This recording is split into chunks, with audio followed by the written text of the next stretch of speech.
Good morning, everyone. Merry Christmas to you all. Hope everyone is doing well. Welcome to the show. Let's check. Everything is looking good. Yeah, everything is looking good. I don't know why the video looks like crap, but we are here. We are here, and we are. Let's see.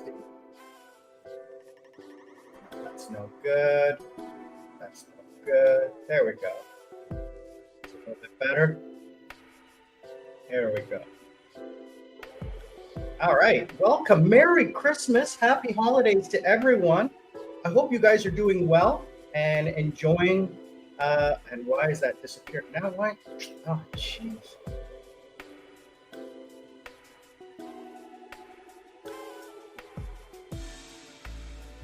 I don't know what's going on. Let's turn on a light here. A little bit more light.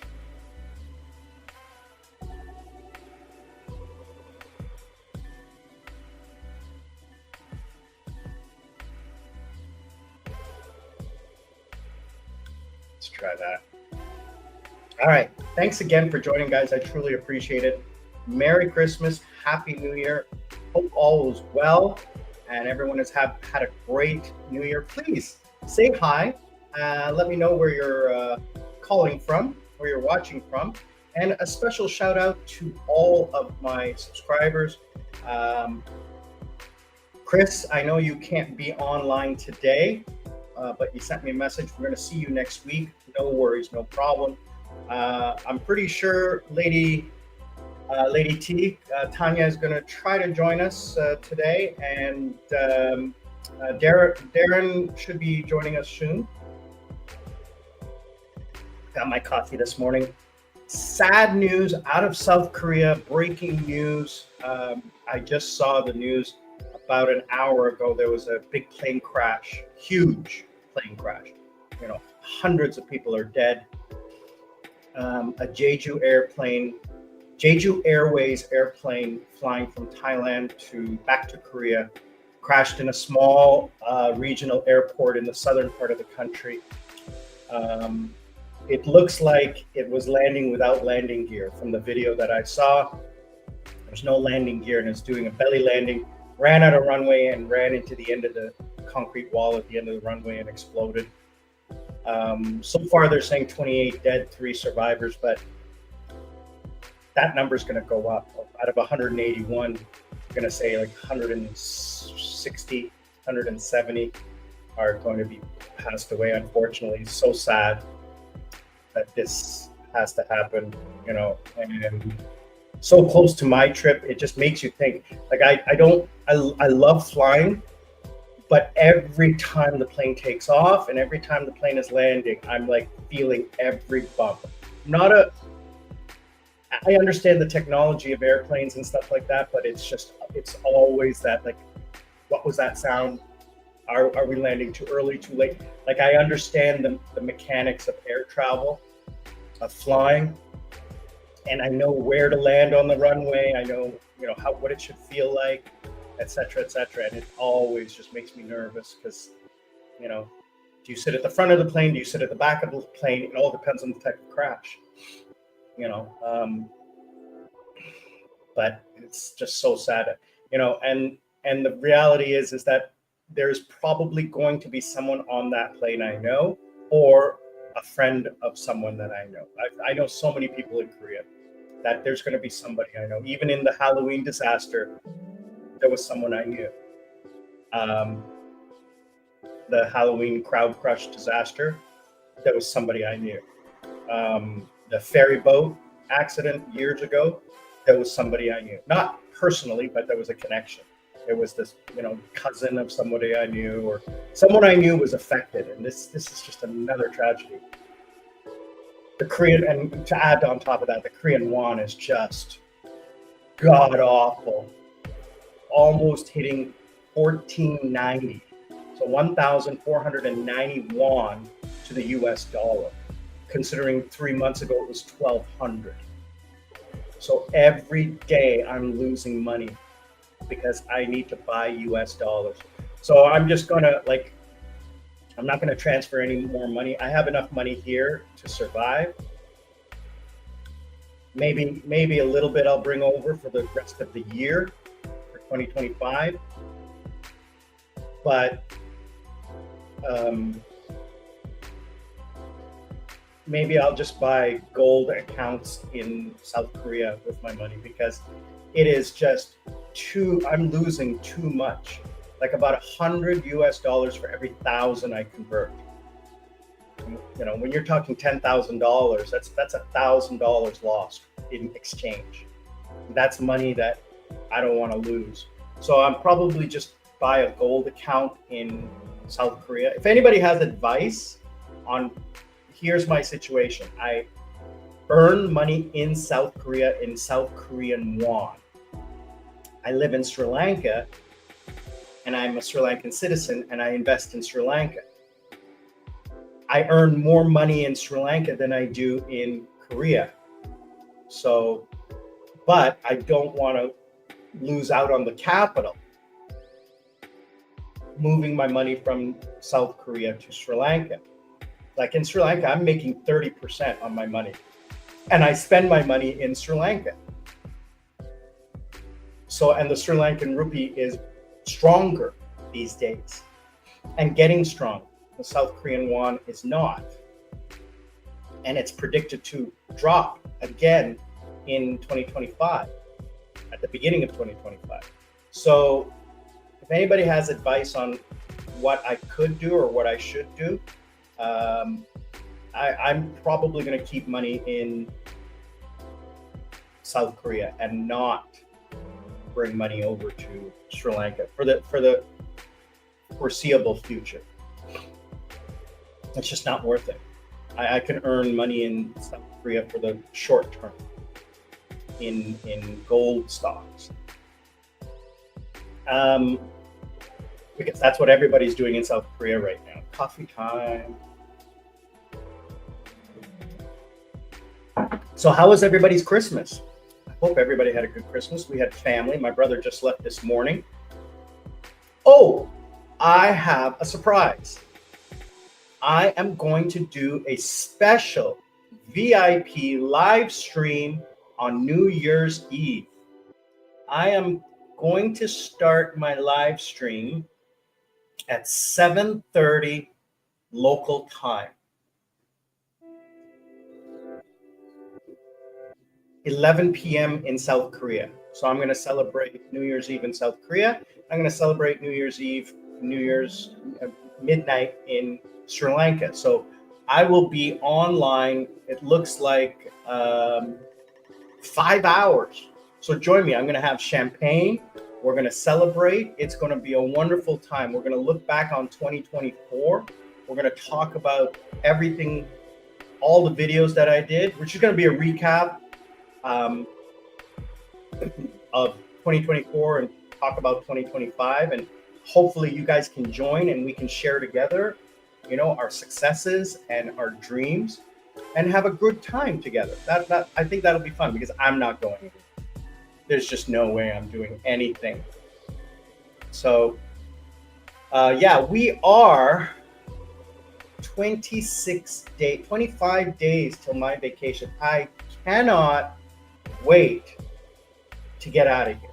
I am going stir crazy because I have been here at home working since August. Like, I get breaks now and then, but my schedule has just been crazy busy because of this contract that I have. So that has not been easy and not fun. But I mean, it's money in the bank, and that's the most important thing. So we're together again. I'm Sri Lankan Sammy. We're together again for the next hour, maybe 2 if you guys join and have questions. Maybe 2 hours, maybe 3 hour long. I don't have anything to do this afternoon. No plans. I'm Sri Lankan Sammy, retired with mom and dad. I want to say thank you again to everyone who is watching, liking, sharing. Please comment. Even if you're watching after the fact, please comment. It really helps the channel. I truly, truly appreciate it from everyone. Love the comments I'm getting from all of you. Truly appreciate it. If you want to support the channel, again, I am monetized, so watch a commercial all the way through. Watch a couple of commercials all the way through, and that will really help passively. If you want to support the channel, you can donate here by super chat if you wish, and as well, you can buy me a coconut. Darren, yeah, it was a late start because my brother left for the airport this morning, so had to do the the family goodbye, so I couldn't do an early morning live stream. So my brother just left, like not even 20 minutes ago. So as soon as he left for the airport is when I started the live stream. So thanks for joining, truly appreciate it. Hope you're doing well. Darren, every time I watch Aussie Man, I don't know if you know him, Aussie Man on YouTube, absolutely hilarious guy. I watch his videos and I always think of you. I don't know why. It's just because I guess Australian, but his videos are just hilarious. He reminds me of you, and I'm looking forward to seeing you again. I think you're coming back in March, so yeah. So Darren, yeah, I was just saying how end of 2024, we're going to be doing a live stream on New Year's Eve. So hopefully you can join. Yeah, it's Aussie Man, OZZYMAN. He was a famous weather guy who got in trouble for using Australian slang in his weather reports. And then he just started a YouTube channel or TikTok or Instagram or whatever. And he does and he swears in his videos, and he's gotten huge. And he does this with the the Australian accent and everything like that, and the slang. And he does these videos America's Funniest Home Videos. So he'll have these comedy videos where people are falling or failing or whatever, and then he'll make comments. And his comments are absolutely hilarious because of his accent and because of his slang. It's really relaxing to watch. It's not dirty or anything like that. It's not crass. It's just, it's whatever. He has this one, Destination F, where people fail huge, and Destination Safe, where it's you look like that person's gonna crash, and then they save it at the last second. It's hilarious. And I learned a new Australian slang, a Sheila. I thought that is hilarious. It's slang for girl. It's a bloody Sheila. It's hilarious. I get a good tickle. I get a good laugh from watching his videos. So I'm gonna give a shout out to another YouTube channel that I'm really enjoying, and it's the Outdoor Boys. The Outdoor Boys. Let me just double check and make sure that is the right name for the YouTube channel. Where is he? He's on my subscribed. It is Outdoor Boys. Okay. And it is a man with his 3 boys and his wife. They live in Alaska, and he is amazing. He travels predominantly in Alaska, survival stuff like hunting, fishing, and his kids are amazing. His channel is millions. How many people does he have? He has 12 million subscribers. 12 million subscribers. That's incredible. Oh, I wish I had that kind of reaction.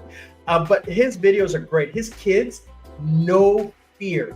I saw this one video. This kid is running through canyons and stuff. I'd be scared crapless doing that. There's no way you would catch me going in there. Spiders and snakes and creepy crawly. But these kids are running through these things and it's not that it's unsafe. It's just as an adult, we have our fears, right? I saw this one video where they put snakes in a room with toddlers, with babies, and they don't care, but they're harmless. The snakes are harmless. But, we grow to fear things. children are inherently born with no fear. So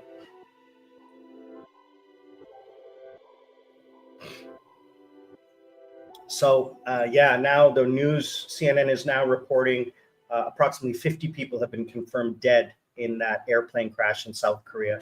Really sad news. Really, really sad news. It's a developing story.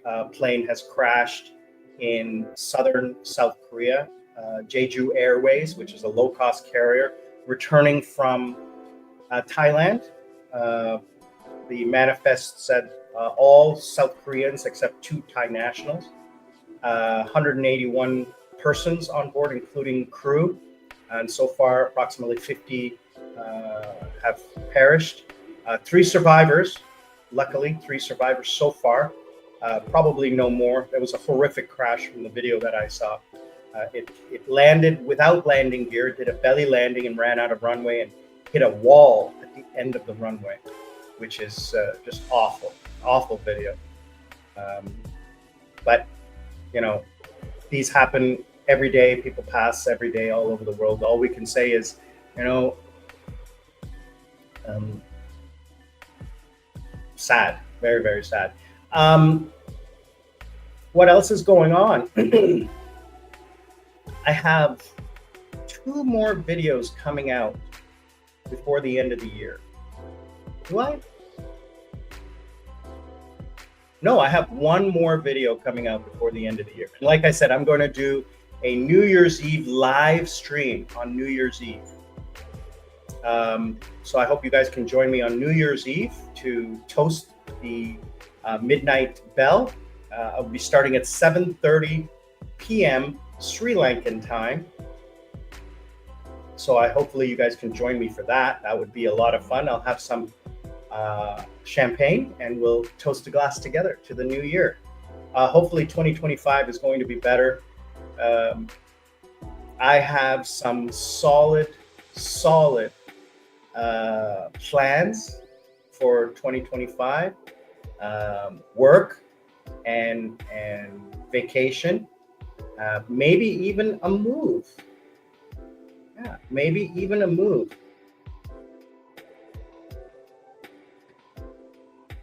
Yeah, I might even be thinking of moving in Sri Lanka, just so I can get some more of a social life. You know, if here, you know, it's great. I have family and all of that, but if I was, say, in the southern coast, if I wanted to, I could go out and mingle and socialize with people. And living on the beach. I miss living on the beach. When I was in Subic Bay, that was the best. You know, it was just remote and beautiful, and I could just walk out into the ocean whenever I had a break. So that's what I want to look for. Yeah, you know, they are on their 3rd president in 1 month. So the first president was impeached. The prime minister was impeached, and now we're on the deputy prime minister, who's now taken the helm. There needs to be an election. And this, you know, the political instability there has nothing to do with the economy. The economy is going to go no matter who the president is. And that's what drives me insane with the economy, is that whoever is the leader does not change the fact that a company has strong fundamentals, and that just annoys me. It is, Darren. I'm so disappointed that I'm making so much money, yet I can't do anything with it because of the exchange rate. I got to keep it in. I have to keep my money in South Korea, and I'm losing potential. It hurts. Every time I look at it, it hurts. You know, every time I look at my projections on my salary and my investments and my potential investments, it hurts my core. But you know, that's the nature of finance, of international finance. You can't predict what's going on. Hopefully, Darren, I hope you're doing well and enjoying summer down under. It is the height of summer. and I hope you're enjoying it. You and Janet are having a wonderful time. I hope you had a great Christmas with family and friends, and I'm wishing you all the best for the new year, my friend. Thank you. Um, yeah, 2025 looks like it's going to be a good year. I'm very excited for the future. Um, I am sorry, I'm just looking at the news here and what's going on.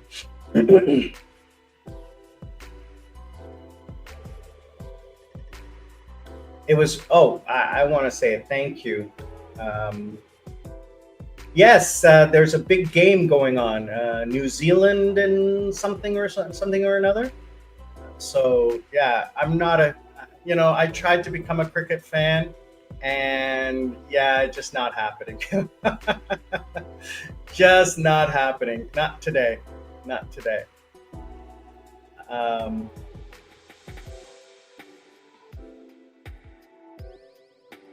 yeah, I tried to do the cricket thing. I saw the Australian ODI versus Sri Lanka about a year or two ago. It was the test match or something like that. My first time during the political crisis, and that was here, the financial and political crisis. It was really nice. It was fun. It was exciting, but I probably won't go again. It was too hot. Aussie versus India. Okay. Yeah, again, this is something that I don't know. Now, you want to talk about auto racing, then we can have a conversation. So, I watched Squid Games, blasted through that, binge watched that in one night. Oh my gosh. I'm 50-50 on whether I liked it or I didn't like it. You know, they had the cliffhangers. I saw one of them coming. I'm not going to do any spoilers. The deaths, I saw about 50% of the deaths happening. I predicted. But the ending, the season ending left me a little unfulfilled. Now, there is going to be season 3, and it's going to be in the next 6 months. So we're not going to have to wait 3 years like we did for season 2. So let's hope. Let's hope. And one of the twists I kind of saw maybe happening, I kind of said like this could be a twist, and it ended up being true. But I'm kind of 50-50 on this season. Season 1 had me wrapped around its finger, and I was losing my mind on season 1. And they should have released it 1 week at a time. I don't know why they released it all at once, but yeah, it wasn't well received. The season 2 was not well received. It underwhelmed, and I think that was a mistake because they're hoping that people will stick around for season 3. But yeah, I'm gonna stick around. I'm that kind of a person. I mean, when I followed Lost, and after the 3rd or 4th season, when they did the time jump and when they returned to the island or left the island and then returned to the island, I said, this is stupid. This is crap. I hate this. But I stuck with it because I wanted to see the ending, and the ending disappointed. I was never into Game of Thrones. I've never seen it. I watched 1 episode and I lost interest. I should watch it, but Sons of Anarchy, loved it. Breaking Bad, loved it. Better Call Saul, loved it. Sopranos, loved it. But I'm gonna stick with it and see what season 3 has to say. So, what else? Yeah, Formula One season's over, and no surprise, the drama that happened between Ferrari and Red Bull. I'm a Red Bull fan, but we'll see what happens in 2025. I might even make a race in Singapore, and check out a race. I used to be when I was young, in my teen years, I used to watch religiously. I don't watch as much anymore. I do more of the highlights. But I mean, I was religious about it, and waking up Sunday mornings to watch the race. And that's when driving, the V10s and the V12s. Today's cars, it's the noise. It's the noise and the feeling of those cars passing you, the power. The V10s and V12s of the 80s and 90s were amazing. You just can't beat those cars because it was the driver, not the car. Today, it's 60-70% the car, not the driver. The driver still, because the car is so technologically advanced, you have to have a strong driver. Don't get me wrong. Formula One and all racing car drivers are insanely athletic. Not one other human being can do what those men and women do. Everybody who says, "Oh, it's just driving in a circle for NASCAR or Formula One," "Oh, I could do that." No, you couldn't. You couldn't even start that car, let alone drive it. Absolutely not. The reaction times and the physical stresses on the body, no average person could ever even think of doing what they do. Just not possible. So I bow down to auto racers. They're just incredible.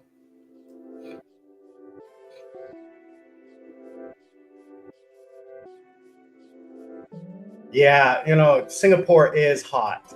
But if I'm going to go to a Formula One race, no matter where I go, I'm going to do the VIP paddock and, air-conditioned grandstand or whatever. I'm not gonna go and sit in the stands. That's just so uncomfortable. I've sat in stands before and I just can't do it. I can't. Those bleachers are just god awful, especially the temporary ones. They're just benches. I can't sit on a bench for 2.5 hours. Forget about it. No. I'm going to sit in you don't go to watch the race at a Formula One race. You go to experience the ambiance and the vibe and the noise. Okay, and the noise. You can sit outside for the start and the finish, and a few minutes but after about a half an hour of it's like that's the same. Okay, I've experienced the noise and the feeling and the smell and the sound. Okay, now I'm going to sit and watch the race on the television because you can only see 3.5 seconds of the race in front of you, right? And depending on which part of the track you're on, it's a blur. You barely can tell which car it is. Sometimes you can't even tell. You can only know, okay, well, that's a Red Bull. Which Red Bull is it? Because they're so fast, right? So, if I'm going to go, I'm going to spend the extra and I'm going to enjoy the first class VIP part of it. So yesterday I had a long day off yesterday, a strange day off. Well, it's the holidays, so not a lot of people, not a lot of kids having classes. So I decided to reinstall Windows into my laptop. You should do that every 2 or 3 years. You should do a deep cleaning of your fans every 6 months. And you should reinstall Windows, a fresh, clean install of Windows every 2 or 3 years. So what you got to do is you got to write down all of the apps that you have. And you should have an external or a secondary. So I have 2 internal drives, SSDs, 2 internal drives. One is my main drive, which is my boot drive.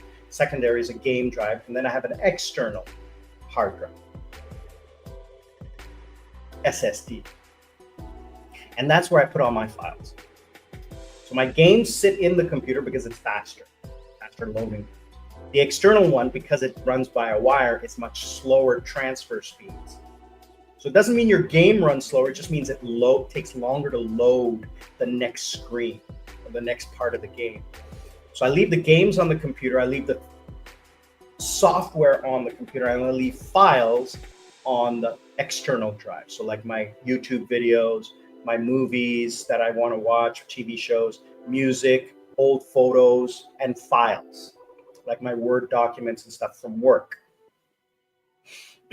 So what I did was I downloaded, before I did my update, I downloaded all of the apps onto the external hard drive. Now, everything else is in the cloud, like my settings for Google, all of those passwords and everything, they're in the cloud. So it doesn't matter.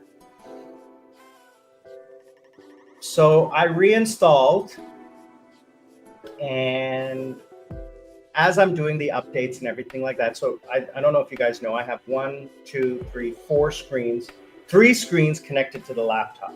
So I'm doing an update, and then I have another app that checks the drivers. The drivers are the software that manages all of the apps and all of the hardware. So like the video card and the processors and the certain video apps and audio apps that control the sound and the video have these drivers that get updated.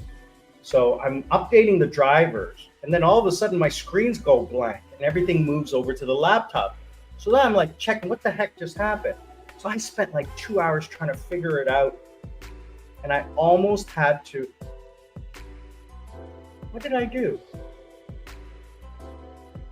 I was almost close to reinstalling Windows again. And I had to install Microsoft Office and do all of that, reset everything. But I had to roll back. So what happens is that when you do an update, the computer will set a restore point, like a memory. It'll copy the settings and how the computer was set up at a certain time, like a bookmark. And if you, like down the road, if you do an update and something doesn't work, you can go back and restore your computer to where it was prior to the update, in case the update destabilizes your computer. Because there's so many pieces of software and stuff that causes problems with each other, like mixing medication, right? That sometimes it causes it to be unstable. Especially right now, Microsoft Update is having some instability issues. So that was why I did the update, was because my games are having instability issues. They're not working properly. So I decided, okay, I'm going to do this. So I did it, and finally, so I restored it back. Everything's now working fine. I haven't tested the games yet. They were not working properly again, but that was because the video driver wasn't working properly. So then I reinstalled that, and it turned out to be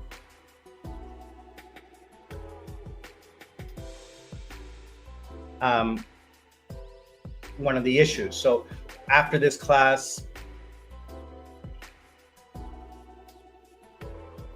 who is emailing me?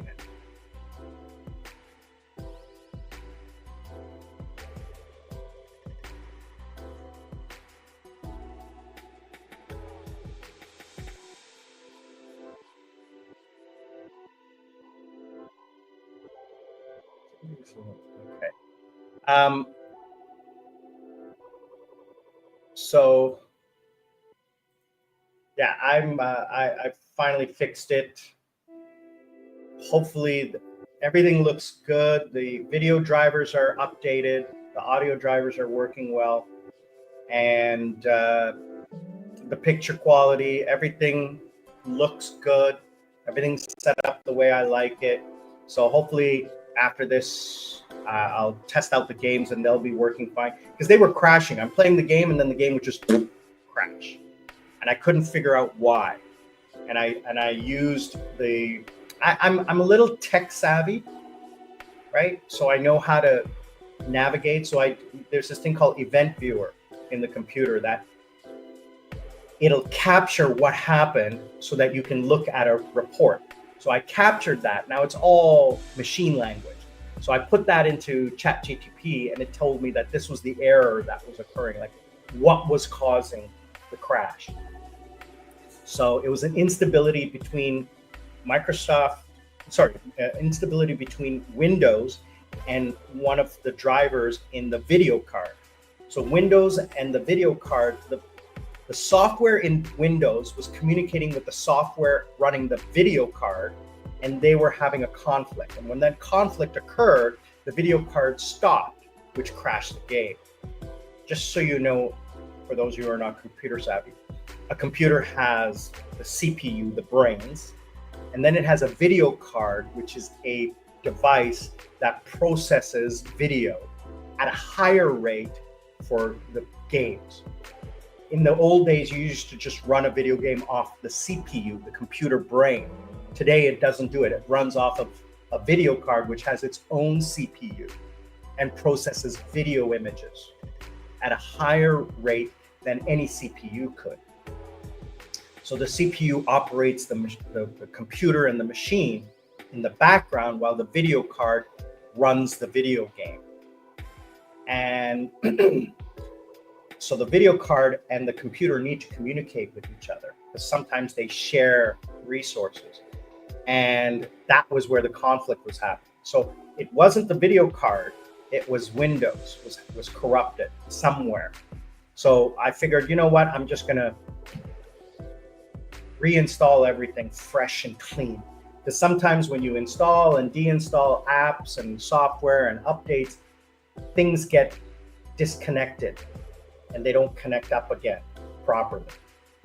No matter what you do, no matter what kind of apps you use, which I use a lot of apps to clean up what's called registry files and stuff, and it didn't work. It didn't work. So yeah, I will I will report back on how the games are running. Hopefully, cross my fingers, not heart.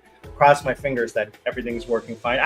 I don't think it'll be a problem. I just didn't have time last night. I was up late fixing everything.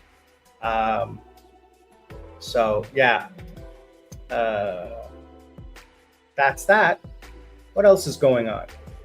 I hope you guys are having a good holiday. I mean, it is a weekend. We have to go. Some people have to go to work for Monday and Tuesday, and then get Wednesday or Tuesday till Thursday off. Some people are taking vacation. This sucks when the holiday is in the middle of the week, because do you take a day off? Do you not? Do you go to work?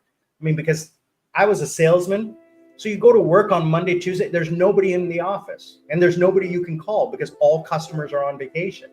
Because mostly you're calling small, medium businesses and they're on vacation. And if you call large businesses, the decision makers are not deciding. They're saying, oh, we'll wait until the next year. We're not going to talk about business right now. We're just wrapping up, right? So being a salesman at this time of year was awful, because your boss is like, close business, close business.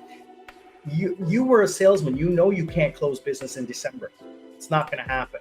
And even the first week, it's a slow week because everybody's coming back and reporting on the previous year. It's not until February.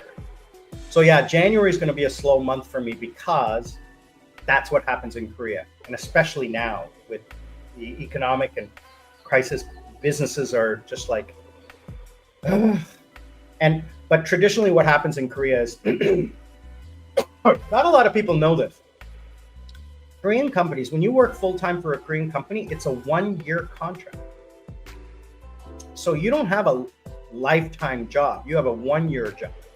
And it's very strange because what'll happen is at the end of the year, if you did well, you'll get promoted and you'll get a raise and everything like that, and you'll get promoted. And so all of my contracts generally end in December, because in January, we don't know whether those employees are still going to be there or in that job. So then once everything settles, once the management, because these aren't, I'm not talking about junior level or entry level. I'm talking about the management, middle, upper management. Those always change every year. So I teach generally middle, upper management. And those people move. So I don't get new contracts until February or March. So my January is always like, oh my God, what am I going to do? I have no jobs. And then in February, I'm like, oh my God, I have too many jobs. It happens every year and I stress out about it. But so this year I said, you know, last year and this year I said, I'm not going to stress it. But I have a good contract in January anyway. This is the contract I've been talking about for the longest time, from August until end of February. I have a contract. 6-month contract that's keeping me in the green. So anyways, I see you guys logging in. I want to say thank you. We are coming up on the first hour, and I want to say welcome to the show. Why don't you say hi, join the chat, let me know where you are from, say hi, and let me know, what did you do for the holidays? What was fun for you? What else is going on? Water time. Oh.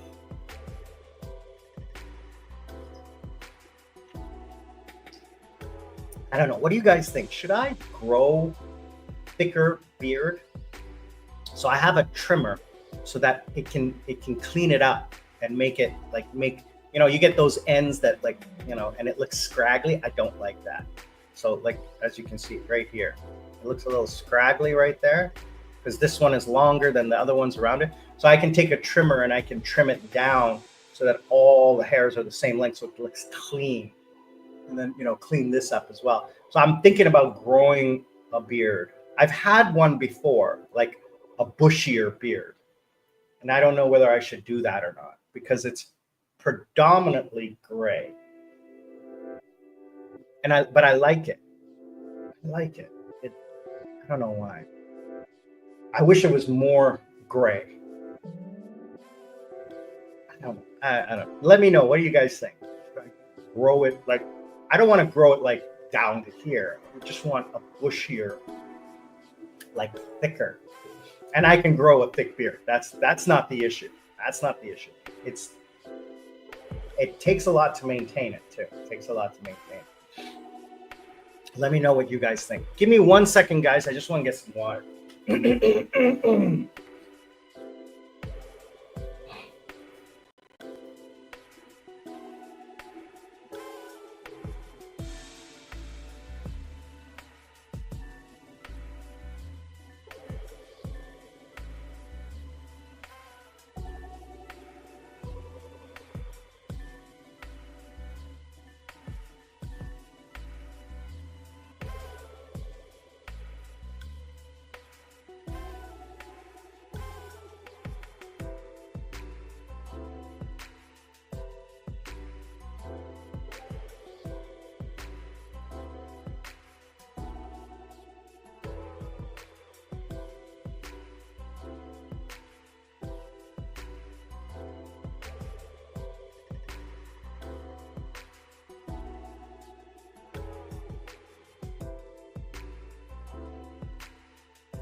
Thanks, guys. This is the one problem I had with buying a shirt from AliExpress is these buttons don't stay buttoned. They come undone because the holes are bigger than the button. So they come undone very easily. I mean, it's very easy. I just got to sew the holes closed a little tighter. But anyway, hope you guys are doing well. I want to say thanks again so much for your support, your kindness, and comments. The comments I'm getting are really supportive, and it's just, you know, I get the troll once in a while, but even trolls add to the algorithm because they're interacting, and that's what helps. So I had a spike in my views because I had these two trolls who were like commenting on every video, like 3 or 4 times on every video, which made the algorithm send my videos out to other people. And I was getting views. And I did really well last month. Really, really well last month. So thanks to you guys. I appreciate it. Even the trolls, I appreciate it. So what else is going on is again, just updating everybody who's joined late. I am doing a VIP live stream on December 31st, starting at 7:30 Sri Lankan time, 11 p.m. South Korean time. I'll be on for 4 or 5 hours. We will be watching the fireworks around the world, starting in the eastern part of the world. I think some of the Pacific Islands, New Zealand, Australia, and then Japan, Korea, coming across to Sri Lanka. And then by then I'll be too tired and I'll go to sleep because I'll be having some champagne. I have 2 bottles of Moët. I'm going to drink at least one of them. The other one I'm going to take with me to Thailand to celebrate with Lady Sarah. I spoke to her last night. We talked for a while, just after the holidays, and we're 25 days away from my trip. I leave on the 24th night of January. So looking forward to that. Staying in Thailand for 4 weeks, and then I'm flying over to Vietnam, Phu Quoc, and then from there flying back to Bangkok for 1 day, visiting friends in Bangkok, and then flying back to Sri Lanka. I bought 2 separate tickets. So I bought Sri Lankan Airlines at the beginning and end of my flights. And then inside Thailand, I'm flying from Thailand to Phu Quoc and then back to Thailand. So I will actually emigrate twice in Thailand, which is a pain in the butt because I can only fly 3 times a year visa free. So I can only go back 2 more times. No, one more time. Maybe coming back, I'll fly in on my Sri Lankan passport and see how that works. Because I have 2 passports. So what happens is in Thailand, they allow 3 times a year visa free for those who are visa exempt. Like, so I'm Canadian, I'm visa exempt. So I get a visa on arrival. I get 90 days, 1 entry. So I'm going to be there for 1 month, and then I'm going to leave for a week and then come back for 1 day. Now, they're probably going to stop me on the way back and ask me what I'm doing, because I'm going away for a week and coming back. So that looks like a visa run. And I'm going to tell them I'm just transiting. I'll show them my flight info, my hotel info, my flight info, and just say I'm transiting. But I'm transiting for 36 hours, right? So they'll stamp me no problem. So I'll probably use my Sri Lankan passport because Sri Lankans also get visa free, visa exempt. Because I'm planning on going back to Thailand at least once in August. Or in October, August or October, I'm not sure yet. And then, so I have vacation in August and vacation in October. So one of those trips, we're going to go to Krabi, going back to Krabi. I don't want to do Phuket. Maybe we do Koh Samui. Not going to do Pattaya. So we're probably going to do Krabi again because we loved it last time. And we're probably going to do it again. Next time, I want to go to this island. I found this island.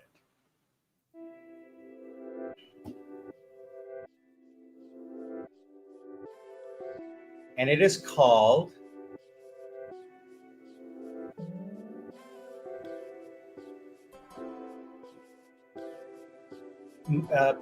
Perhentian Islands in Malaysia. It's a secret spot I found.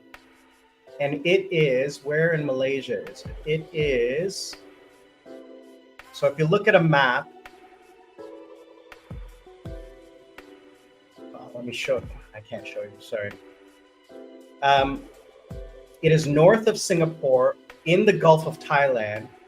So if you get on a ship from Pattaya and you head south, you'll hit these islands in about a day. So it's much closer to the equator. It is on a parallel. It is the distance from Pattaya to Krabi is the same distance to these islands in Indonesia. So it's part of Indonesia. Oh, sorry, part of Malaysia. So these islands are off the northeast coast, and they're two beautiful islands, really remote. You have to take a boat. You have to fly into the island. Well, no.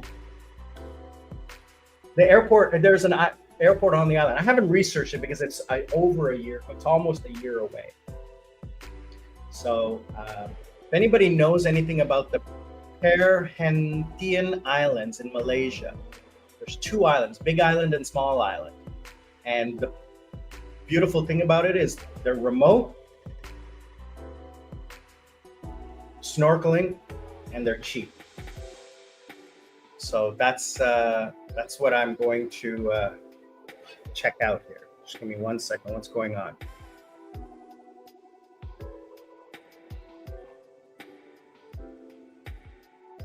All right, so yeah, so I'm gonna be I want to go somewhere new.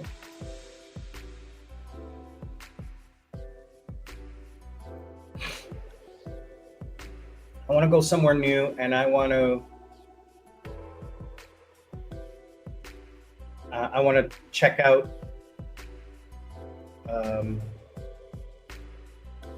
different places. Now, here's the thing: is that what I think I'm going to do is we're going to go to Krabi in August, and then I will move to Pattaya because it's cheaper. Krabi's expensive. And I have, like I said, I have friends in Pattaya. So I'm going to move to Pattaya, and I'm going to stay for August, end of August, September, and then in October, I'll fly out to Malaysia, to these islands, and then fly back to Bangkok and fly back to Sri Lanka. So I'll spend 3 months out again because I can find a cheap place in Thailand, no problem. It's easier than flying there, flying back again. You know, that's why I'm doing this time.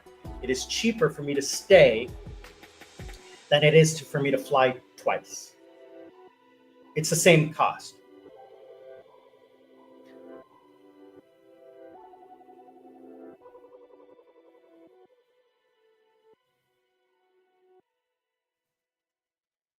So I'm just reading the news about this plane crash in South Korea. They're now up to 62 dead. 2 have been rescued. What that means basically is that 178 are dead. They just haven't found the bodies yet. The way that plane crashed, there's not going to be a lot of survivors. If the survivors haven't been reported by now, they're just waiting to confirm the death. So what they should say is, presumed dead. Instead of like the family members are all just saying, oh, maybe they're still alive. No, they're dead. They're dead. Trust me, they're dead. Survivors come out within the first few minutes. You're not going to find anybody trapped in the airplane. That's just not going to happen. Maybe, rare. Nishanka, sorry, Nilakshan. Sorry about that. I didn't see your name. I thought you were one of my other members. How are you? Hope you're well. Iboan.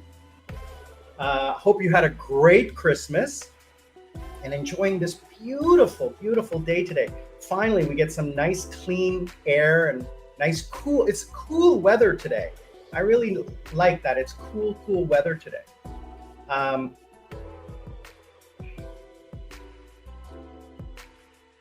What else is going on? Let's see here. Yeah, so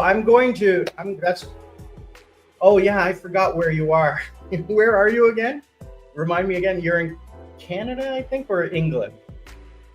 Yeah, I'm not envious of that. Trust me on that. I'm enjoying the 28 degrees Celsius here in Jael, Sri Lanka. Yeah, so I have to research the flights and the weather. I have to research the weather. That's the most important thing. So August, October is the end of the monsoon season and the beginning of the high season. So, Krabi is cheaper in August, but you have run the risk of rain. Because I went to Krabi last time in August, and we had, out of 8 days, we had one morning of rain, heavy rain. So I think we'll roll the dice and go to Krabi the first time of August. And from Krabi, we will go, I got to see the price difference between August and October in Krabi. Because Krabi is expensive, like ridiculously expensive. So I want to see the price differences. Because it doesn't matter when we go. I prefer, because the Malaysian islands are good August and October, as far as I remember. Guys, you have to use ChatGPT. It is such a good analytical tool. All right. What does it say about the weather? It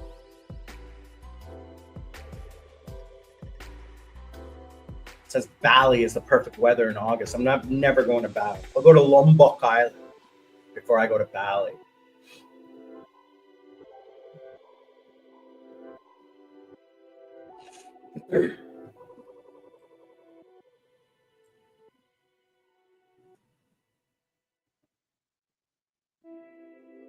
Yeah, it says August is the best for Malaysia.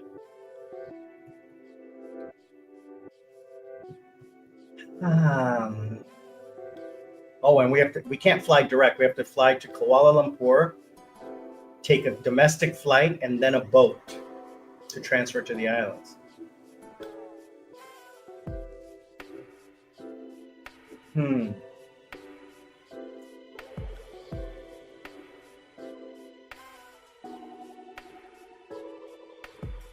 And that's the other thing, is I don't want to go to Thailand twice. I don't want to fly to Thailand twice because of what I was talking about earlier with the passport issue. You can only fly in 3 times a year. Land transfer you can do as many times. Well, no, I don't even know. I don't concern myself with that because I'm not doing land transfers. I'm flying in. So for 2025, I will fly in twice on my Canadian passport. And then in October, I will fly in. And then I have to transfer. I have to transit. I cannot emigrate returning because I will fly into Thailand. I'll fly out, but then I have to fly back to Bangkok, or maybe I can fly out from Kuala Lumpur because I want to fly Sri Lankan Airlines. I want to fly because I can get a cheap business class ticket. That's why. I will risk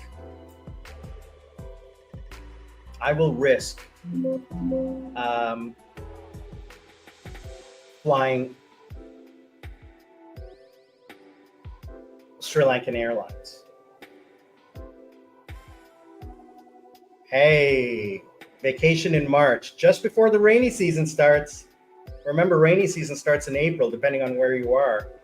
But that's the end of the winter season, the dry season. So it'll be, I'm just, anytime you can come for a vacation back home, that's always great, brother. Looking forward to seeing you when you come in March. I'll be back in March.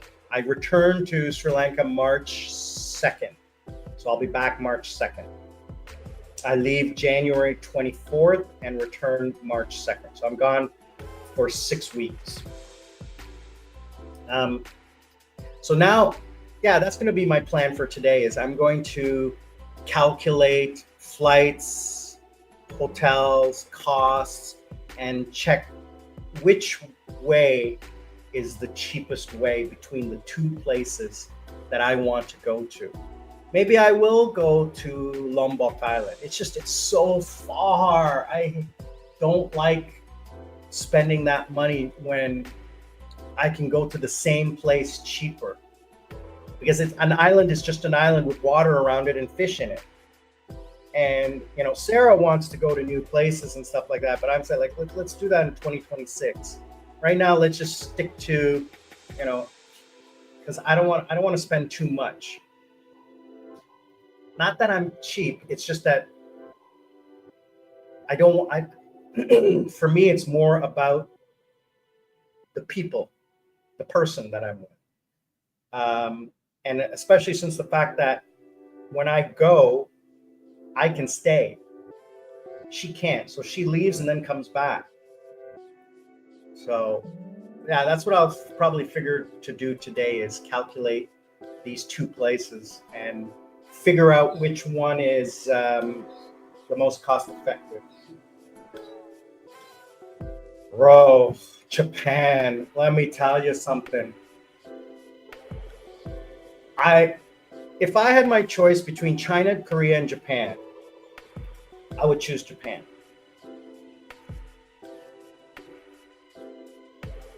And there's a couple of reasons why I would choose Japan.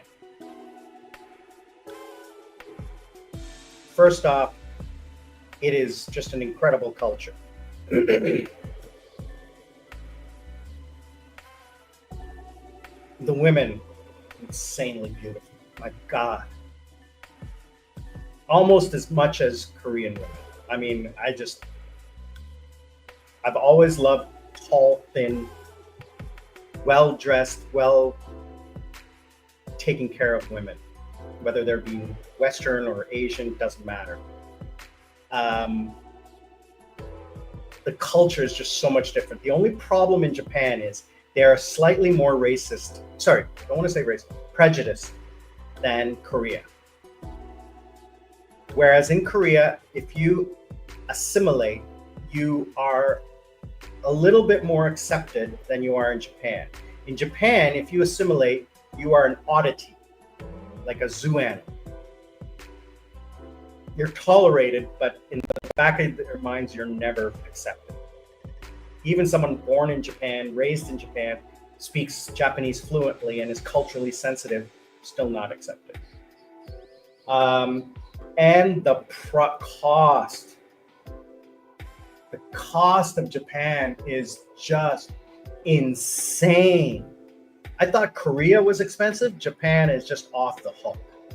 Off the hook. I took a taxi and I was like, what? When I looked at the bill, I was like, what? It was like $80. Whereas in Korea, it would have cost me $20. Yeah, living in Korea, I went to Japan all the time. And here's the thing, I had friends. I had friends who took care of me when I was in Japan. So whether I was in Fukuoka, Osaka, Tokyo, I got taken care of. I got taken everywhere. I got shown what to do, where to do. And, the Philippines, thank God, I love the Philippines so much. Living in the Philippines, though, I think one of the things about living in a foreign country is that you need to have local contact. You need to have that local connection to help you get in on the ground floor. Otherwise, you're stumbling around in the dark.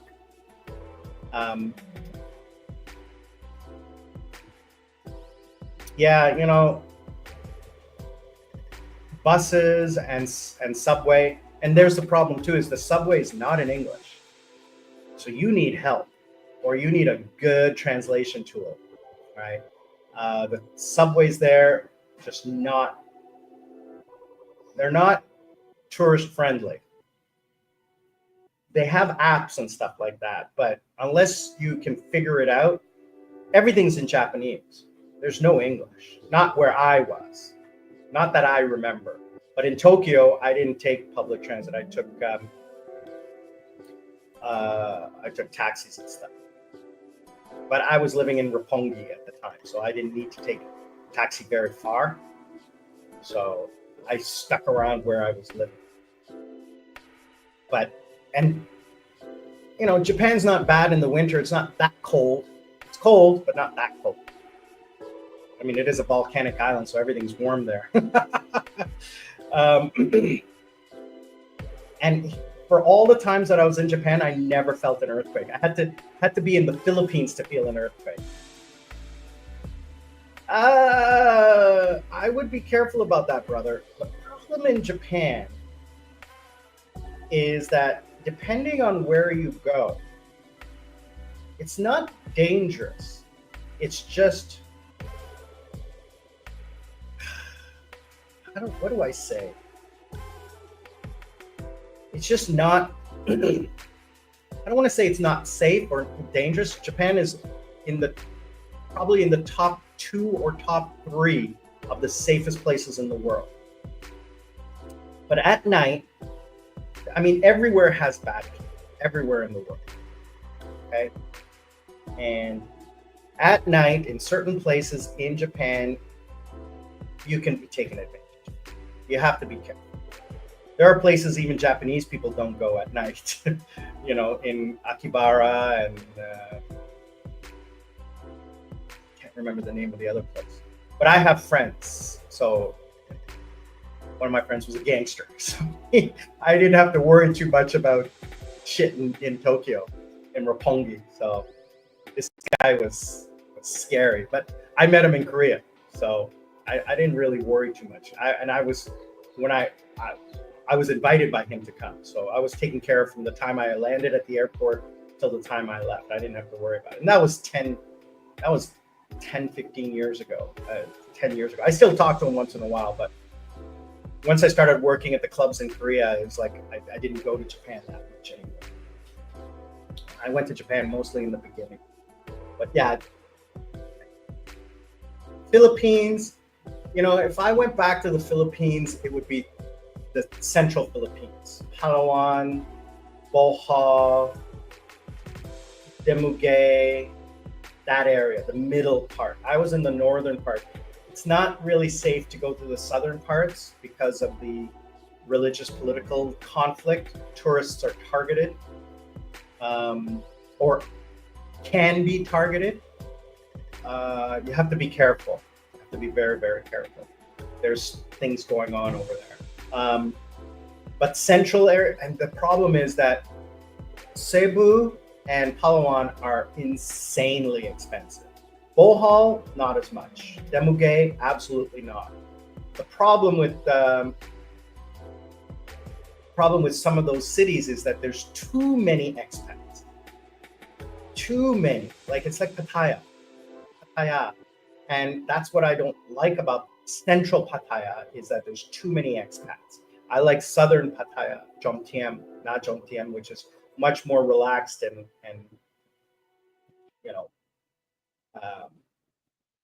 quiet. Yeah, Philippines, I've been 3 times and I loved it. The people, the food. I mean, I lived there for 6 months in Subic Bay. And I've been to Cebu. I haven't been to Bohol. I was planning on going to Bohol. It just COVID ruined those plans. Yeah, Bohol, I've seen the pictures, I've seen the videos, and it's just insanely beautiful. But remote. It takes a long time to get there. And that's the thing. I love traveling, but I don't like traveling for a long, long time. If I need to go someplace, I want to go in 6 hours from beginning to end. From the time I leave my house to the time I land, I want it 6 hours.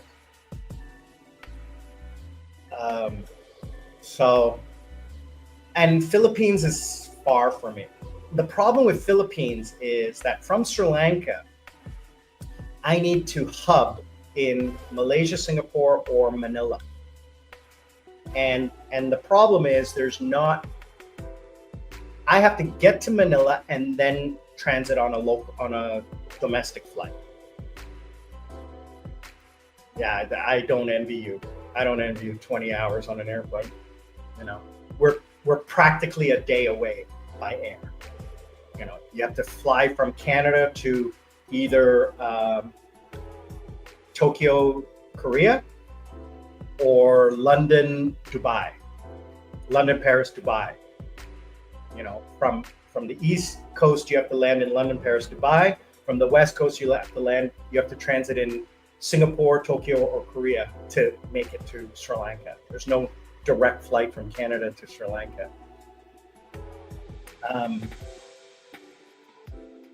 Yeah, my brother's flying back via Dubai to Vancouver. He can go both ways, and it's the same trip. One year he went around the world from Vancouver to Korea to Sri Lanka to Dubai to Toronto to Vancouver. So he went around the world in 1 week. That's crazy to think that. Crazy. But I'm never doing a long distance trip again. The longest trip I will do, I probably will never go back to Korea. If I do, there's really no reason to go. It's just so expensive. So the cost is just ridiculous. And it's a 9-hour flight. And it's like $2,000 to fly, business class. And then to stay in Korea a week is like $1,000. My circle will be Maldives, maybe India.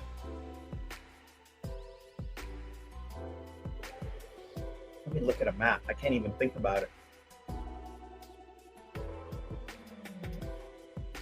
So my world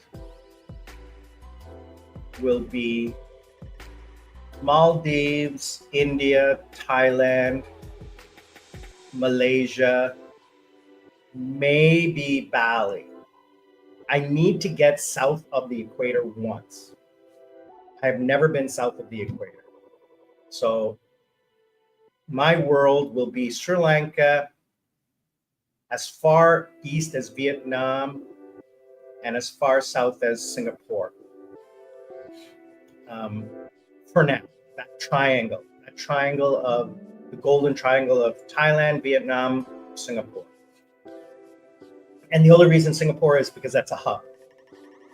If I can fly direct to wherever I'm going, I'm going to fly direct, but I can't. Like the only places I can fly direct is Bangkok, Kuala Lumpur, and Singapore. Those are the direct flights that I can take from Sri Lanka. Then I have to hub. From there, I have to use that as a hub. So if I need to go to Bali, I got to fly to Malaysia, Singapore, and then from there I have to take another flight. And the thing is that I like to take Sri Lankan Airlines because I can get an upgrade on Sri Lankan Airlines to business class. And then I got to fly like Singapore or Malaysian Airlines, and they're expensive. But one day I'll figure it out and end up in Bali. I'll have to do that once. I have to. But for now, the triangle is Bangkok, Vietnam, and Krabi, that triangle. You know, if you fly Emirates, here's a tip, okay? Here is a real honest tip from someone who's done it, okay?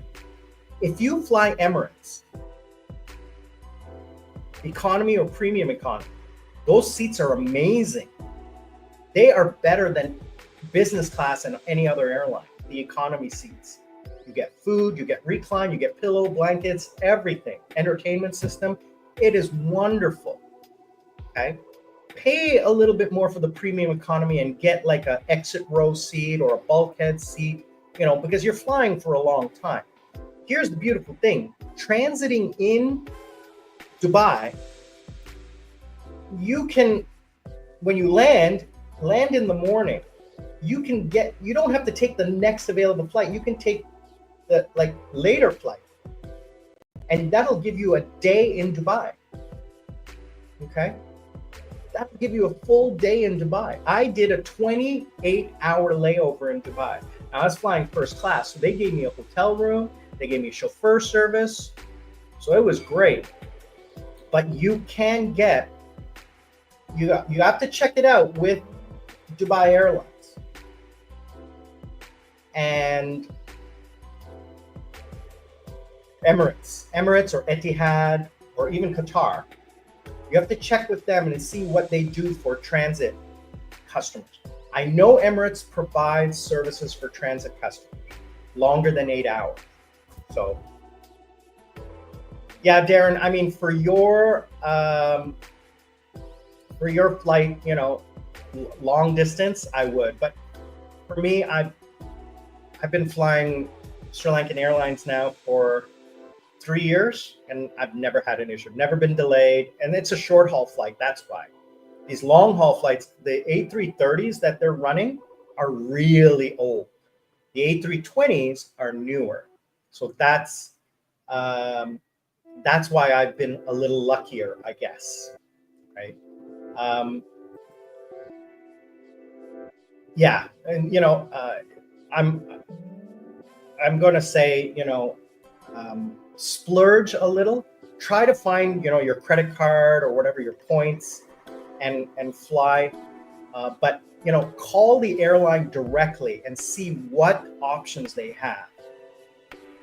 Because when you buy with points, that negates you getting special services. When you pay full, you get some freebies and bonuses and options, right? So like, for example, Sri Lankan Airlines, if I buy my ticket using points, I cannot upgrade. I cannot bid on an upgrade. That was the mistake I made last time. And they don't say that until after you bought the ticket. And I'm like, well, that's stupid.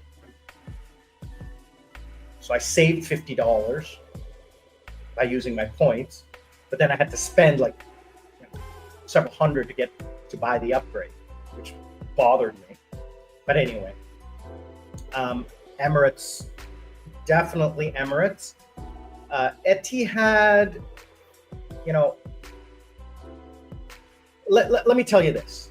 I've flown Emirates, my parents have flown Etihad. So they loved it. They said it was great. But I know for a fact that Emirates offers bonuses if you're flying business class. Now, business class is a little bit more expensive, but I think it's worth it because you get a free room, you get free chauffeur service. Like if you're coming out of Toronto or Vancouver, they will pick you up from home. Okay, they will pick you up from home. And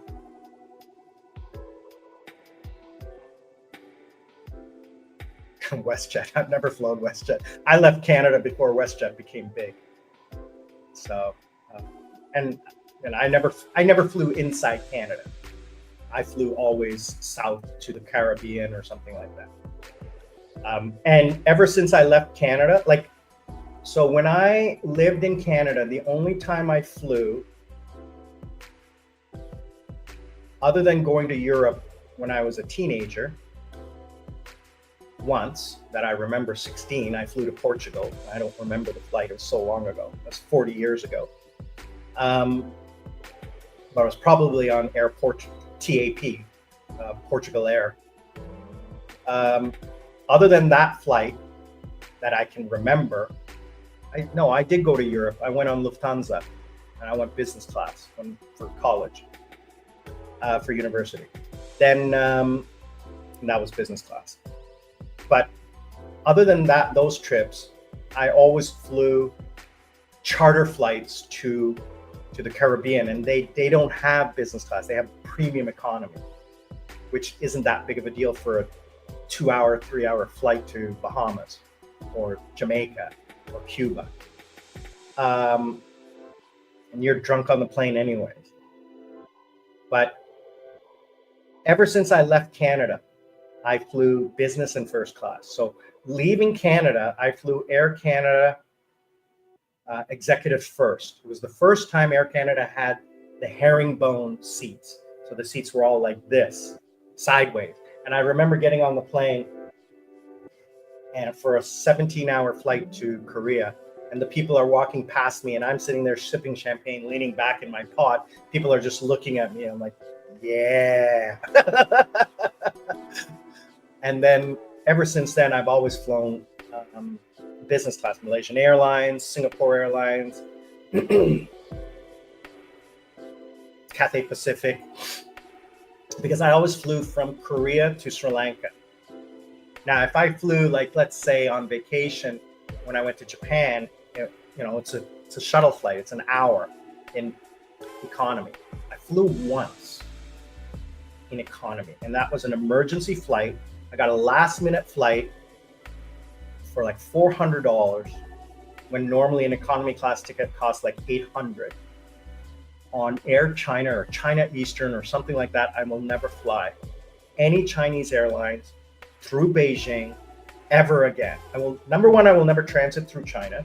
Number two, I will never fly a Chinese branded airline ever again.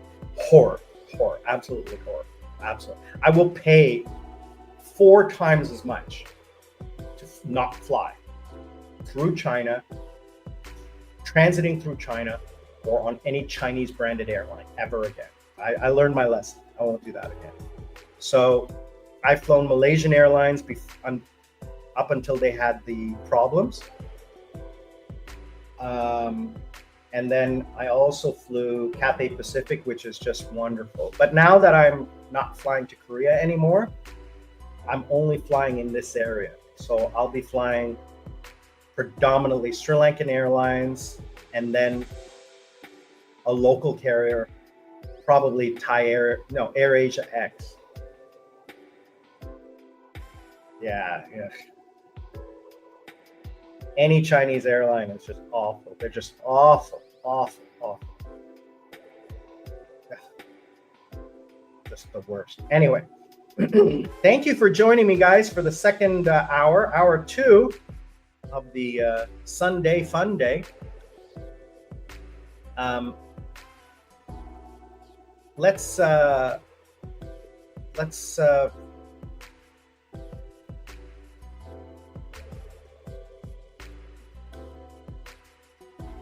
Darren, each person's experience, like you say, you won't fly Sri Lankan Airlines. I say I have a great time. I say I will never fly Chinese Airlines, and you say you have a great time. So it's all about the experience. My first and only experience with Chinese Airlines was awful, and that soured me. I'll never give them another chance. So first of all, the check-in experience was awful. They didn't tell me anything. And I'm a seasoned flyer. I understand how the system works. So I said, my bags are tagged all the way to Sri Lanka. They said yes.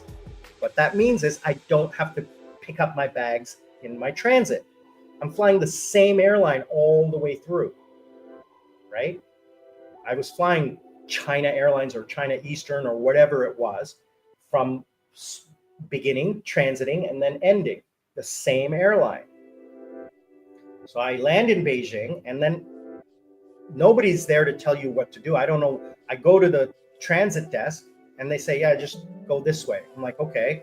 So I go this way, I follow, and then now I'm outside and I have to check in again. And I'm like, what kind of stupidness is that? I'm on an international flight, transiting to an international flights, and I have to go through security again. Then we get on the plane, and now some guy is like,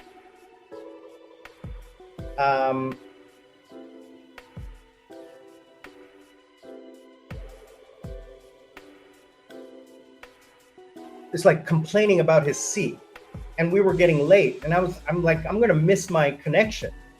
And I told the stewardess, or the flight attendant, I said, who's running this plane, him or you? You tell him to sit down. If he doesn't sit down, you kick him off the plane. He's delaying all of us. So tell him to sit down and shut up. And I pointed at him. And he's just looking at me like, right? Yeah, and you know, and that's the thing. I understand your point. But looking at today's airplane crash, you know, Jeju Air is, you know, a subsidiary of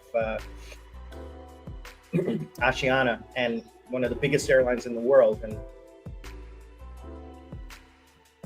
accidents happen all the time, even with the safest airplanes. So I understand your point that there's a risk reward, pro con type of situation.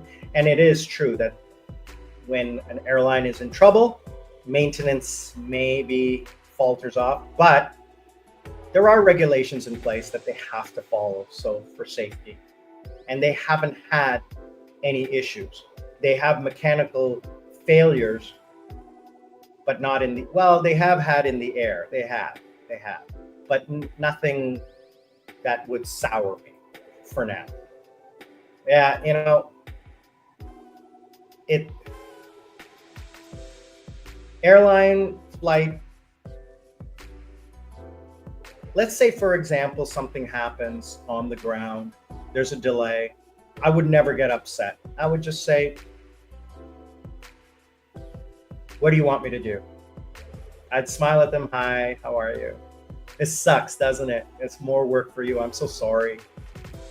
Oh, don't apologize to me. It's not your fault the plane broke.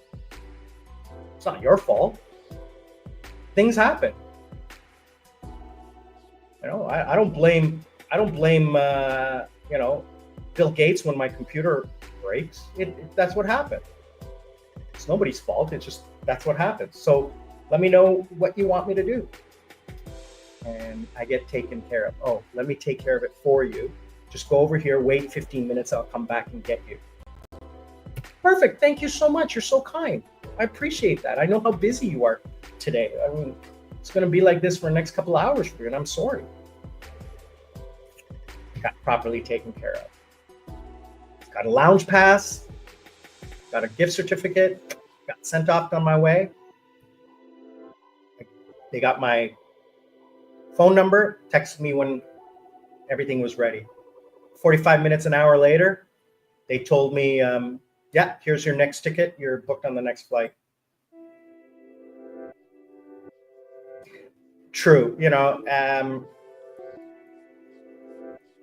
but that being said, you know, the reality is they do have to follow, there are rules, there are regulations. They have to follow certain steps, and those steps are documented.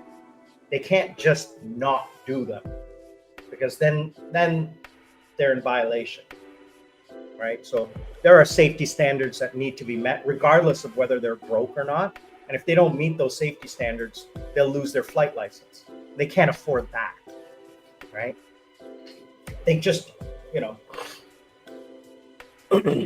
instead of changing the oil every 6 months, maybe they do it every 7 months or every 8 months, something like that. That's my opinion, you know,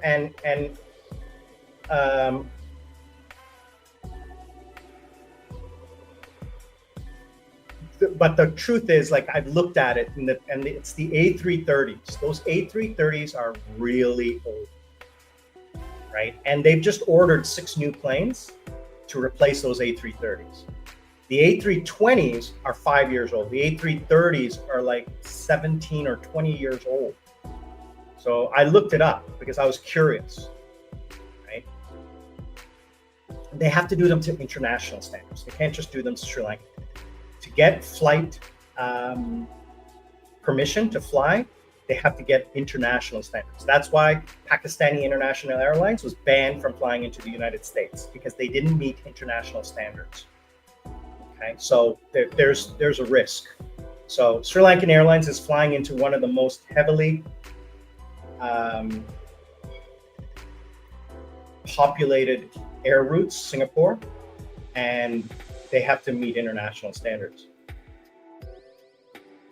You flew an A320 from Australia? That's, A320s don't fly long haul. I would double check that. unless you're saying you flew like a domestic flight, then yeah, it was a, yeah. I mean, the plane is worn out because they don't maintain the interior, and because Sri Lankans are dirty, they don't take care of crap. They mess around.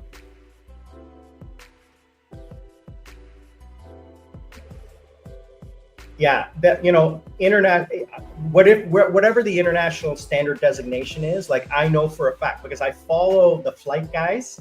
The Flight Guys is a is a website about flight and stuff like that, and I follow other flight things, and I also follow this one YouTuber who is a retired pilot, and he talks about things like this, right? Like, so he brings information about the airlines to the average person, like, why do I have to be at the gate 30 minutes before? Well, because they have to know how many people, how much luggage, what's the weight. Then they fuel the plane.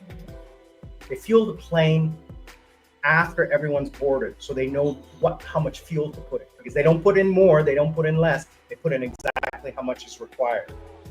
Okay, and so they need to know before it goes. Well, the plane's still there. I can get on. No, you can't, because they've sent the tickets, and to redo that, they would miss their departure time because they have a slot in the air.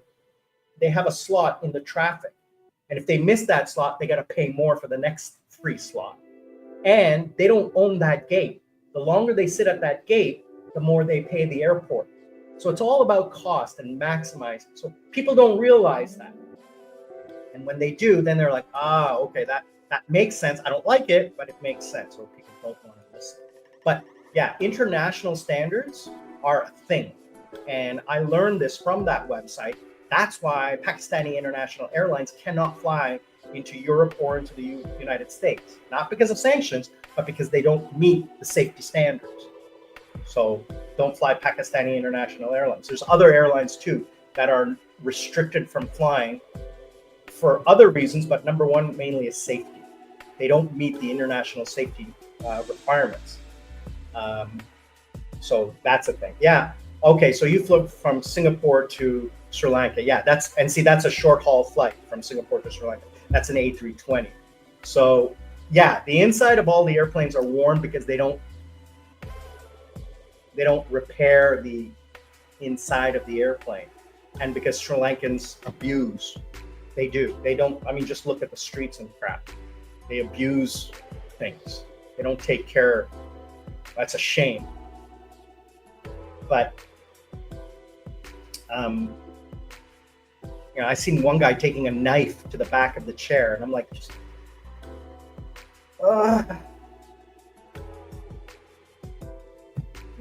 plastic knife, but still, he was taking it to the back of the chair. I don't know what he was trying to do. Shake my head sometimes. Hence why I fly business class. I don't want to be in that crowd. But yeah, air travel is something that I will spend the extra money on to fly in comfort, And again, like I'm flying short haul, I'm never going to fly more than 4 hours, 5 hours. The furthest I will fly is Manila. And that's going to take a lot for me to fly to Manila, because I cannot fly direct. I will have to transit. And unless I have a lounge, I'm not transiting.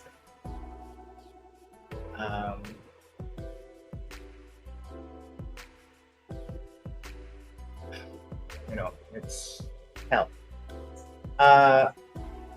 Nilakshan, I don't know if I mentioned it or if you joined.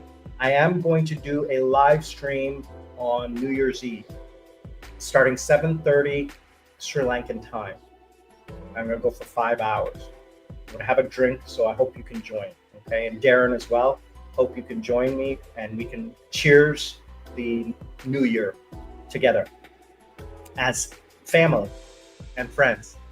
I'm going to wrap things up shortly for the next, go for another 15-20 minutes, wrap things up so that I can get on with my day.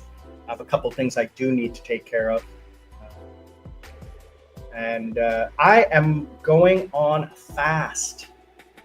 I need to lose 5 kilos before my trip. I hope that I can do it. I'm going to be doing some exercises, sweating to the oldies. I'm going to be dancing and just sweating my balls off. Um,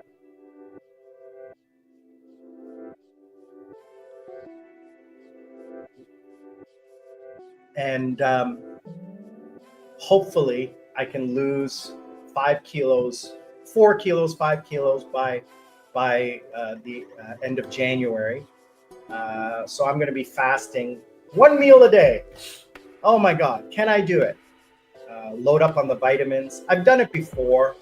It's nothing hard on my body when you eat healthy.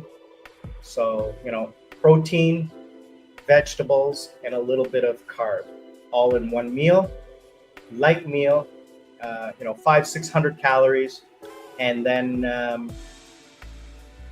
lots of water and multivitamins to supplement. Just because I need to get the belly down just a little bit, just a tiny little bit, because I'm going to be eating so much. And then between the time so Lady Sarah's coming for 1 week in Thailand, then she's leaving. I'm staying for 3 weeks, 4 weeks. I have other friends coming. But during that time, I'm going to go back to work and work while I'm on vacation. But I'm going to have other friends coming. I'm going to take it easy on the food as well, because I love to eat Thai food. Oh my God, I love to eat Thai food. So I'm going to take it easy on eating, and I'm going to exercise as well when I'm there, because when I go to Vietnam, same thing. I want to look good for Lady Sarah and make sure that I don't look like a fat old man. Well, I am a fat old man. So, yeah, true. And I have found that even in economy class, hospitality is always good if you smile, because these are just regular human beings.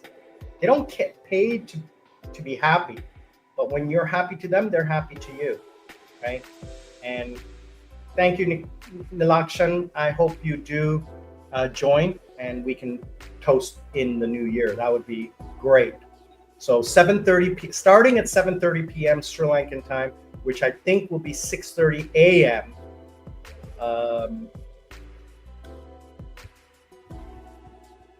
On the East Coast. But I'll be going for 5 hours, so you can join anytime. Because I will toast in Eastern Hemisphere New Year's. So starting in Australia, New Zealand, Korea, and then eventually Sri Lanka. So we'll be watching live video feeds of the fireworks around the world, celebrating that and toasting with some champagne every time we hit a new year around the world. I think it'll be fun. It'll be something to do, because I'm not going out this year. My cousins have asked me if I wanted to come out, and I said, no, I'm not spending that kind of money just to, not interested. I've done it 55 times. I don't want to do it. It's enough for me. But I do want to wish you all a very, very happy new year. If I don't get to talk to you before the next live stream, I will be doing live streams from Thailand. I will. I'm going to try to do live stream from an island on one of the days that I'm there. I'm going to try to do outdoor live streams. I think if I have the time, that I will do evening strolling live streams, or maybe like beach live streams, just randomly, if I can figure out the easiest way to do it, because I want to have good quality video, and I want to be able to chat. I want to be able to see the chat, and it's hard to do it on a phone. So I need to figure out the logistics, which phone to use, how to mount the phone, how to carry it, and how to use another phone to view the chats. So, because on the camera phone, it's very hard, especially in the bright sunlight, to like, I always have to like this, you know, like that's not conducive to a good live stream. And I want to be the best for you guys. So I have to have another phone with large text because my eyes are awful. My eyes are awful. They're just ridiculously awful. I have to have large text on my phone. I have to get, basically I have to get new glasses. I have to get new glasses and with a better prescription for reading. These ones are not that good. They're bifocals, but they're not good enough for reading. I have to get pure reading glasses and then pure long distance glasses. That's what I'll probably do when I get back. But I see that there's a lot of you on here right now. Thank you for joining. We're coming up on hour 2. We're going to be wrapping up soon. So unless you have some questions, please click the chat. Let me know. Say hi. Let me know where you're from. Ask me a question. Let me know, how was your Christmas? Should I grow my beard? And has anyone heard of the islands in Malaysia called the Perhentian Islands in Malaysia? Have you ever heard of those? Has anyone heard of those? I want information from people who've been there. So those are the questions. Those are the burning questions for this Sunday Fun Day. And I see more people joining, so please say hi. Thanks for joining. Appreciate it. Sri Lanka and Sammy, retired with mom and dad. Merry Christmas to you all. Let's get here.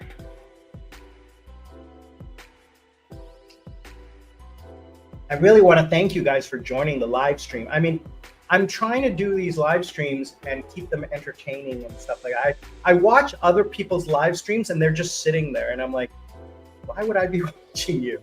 You know? So I'm talking all the time and trying to engage. So let's engage, you know, hit the chat. Let me know what you guys are thinking, what's going on in your world. You know, let's share and, you know, make this a community. I hope that everybody had a good 2024.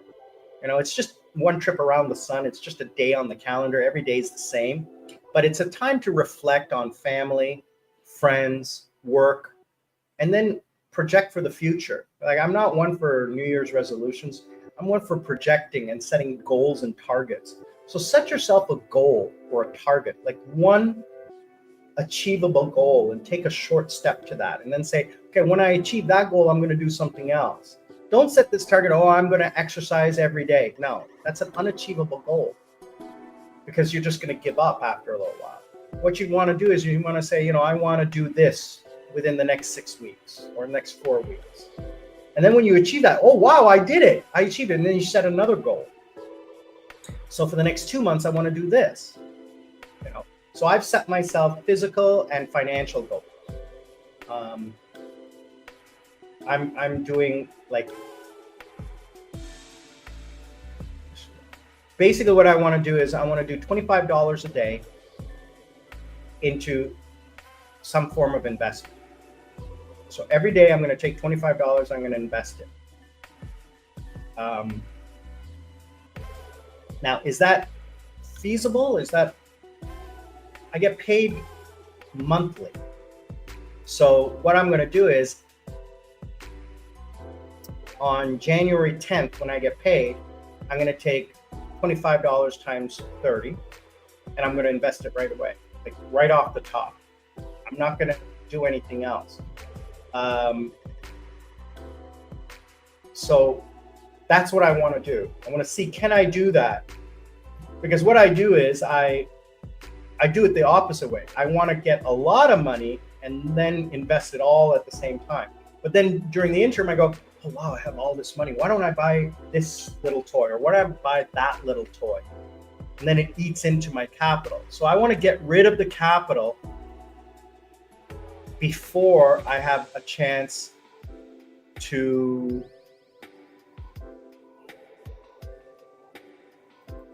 spend it. So that's why I'm going to do that. What is $25 times 30? I don't even know.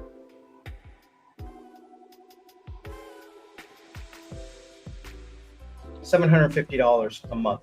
That is nothing. I should probably increase it to 1,000. So I want to, that's my financial target, is every payday, right away. That money goes right away. I'm not going to sit there and save, so that every 3 months I'll transfer money.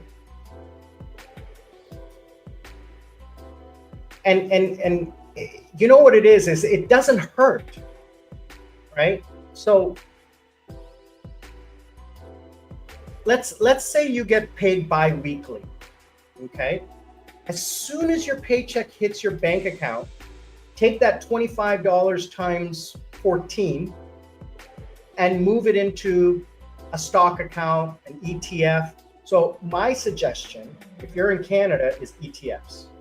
ETFs, research them. Some things with zero fees. Buy gold.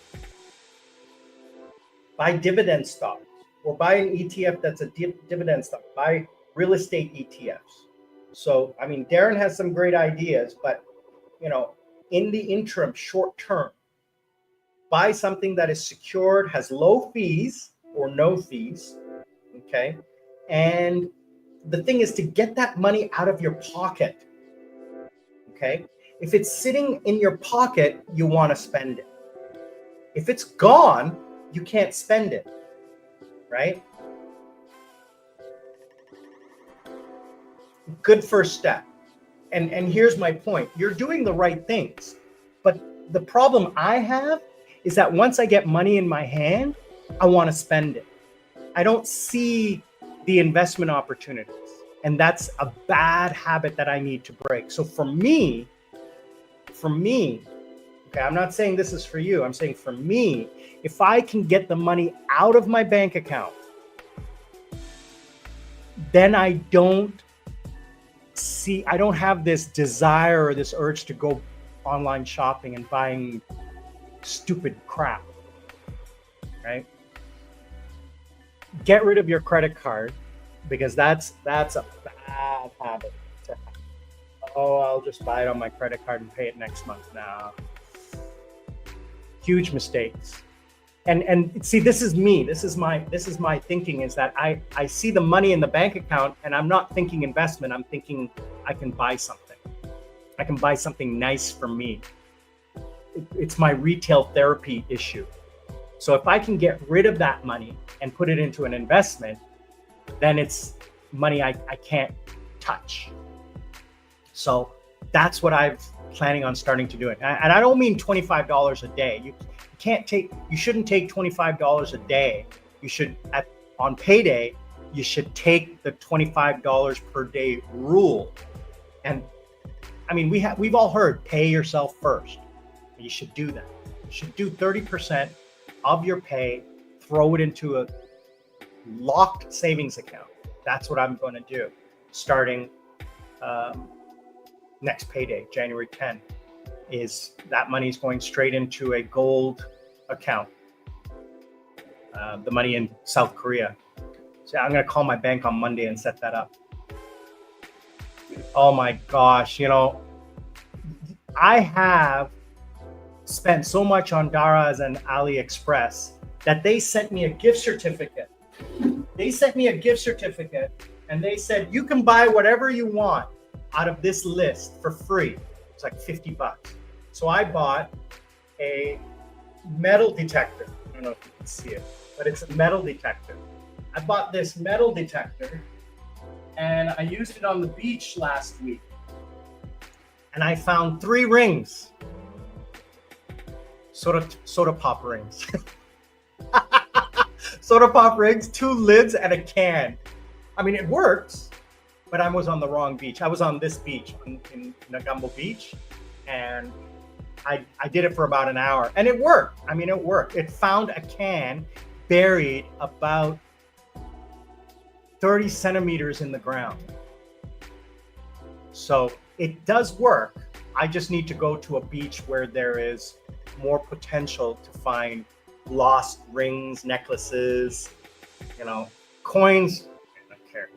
Coins, I don't care. But rings, necklaces, like gold. Like people lose that crap. They come out of the water, their fingers swell up, and it flies off. Now the bottom is waterproof. Is it? I got to double check that. So, you know, I could take it into the low surf, but the ocean was really bad, so I didn't want to go there. Yeah, I spend so much. I'm too lazy to go into Colombo to look for the stuff, so I just buy it online. I even bought coconut water online. It didn't taste good. Won't buy it again. So I buy my nuts, like my walnuts and pecans online. I buy my coffee online.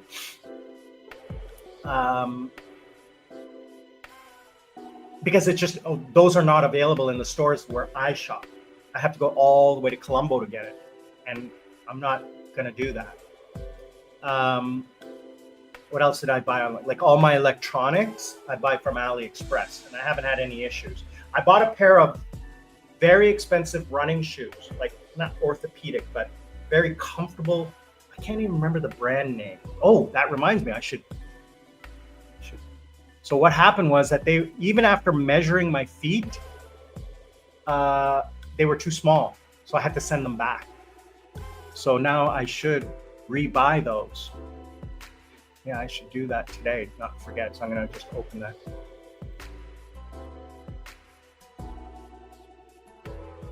Yeah, and you know, here's the thing. How do you, and you know what? There's nothing wrong with that, brother. There's nothing wrong with that, okay? You are taking care of your mental health, okay? And that's important. You need to have a hobby that will, you know, take care of you. So what I suggest is, instead of doing that, retail therapy is exercise, because exercise is free at home. All right, at home. Here is a website that I will share with you guys. Okay, darebe.com. All free. Okay, darebe.com. Go to this, pick out exercises, pick out a plan, and stick to that plan. And I've been using it. It's wonderful. And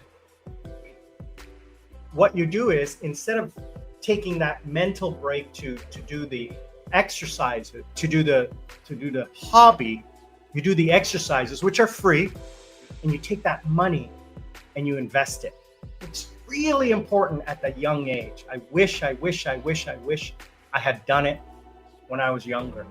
Even 15 years ago, I wish I had started 15 years ago. It would have been so much better for me today. But anyway, I'm going to begin to wrap up, guys. I want to say thank you so much to all of you for joining me, to listening to me rant and go on and on and on about crap.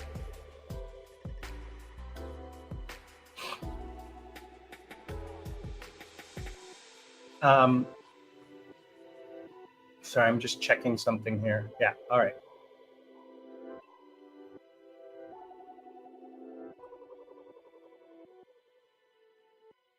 So I want to say thank you to everybody who is liking, sharing, commenting, subscribing, and joining me on the live stream. It's really beautiful to see you guys here and to talk with you and share the time. I do this because you guys keep saying how much you're enjoying it. I wouldn't do it, the live streams especially. The videos I do for me, the live stream I'm doing for you guys because you guys asked for it. So again, this is a huge thank you to you all for what it is that you're doing and living life with me. I truly appreciate it. I am Sri Lankan Sammy, retired with mom and dad. I want to wish you all a very, very Merry Christmas, Happy Holidays, and all the best to you and your family for a prosperous new year. We're going to hang out and talk more on New Year's Eve. Don't forget to join me New Year's Eve, starting 7:30 p.m. Sri Lankan time for 5 hours as we ring in the new year. I'll see you all on the other side.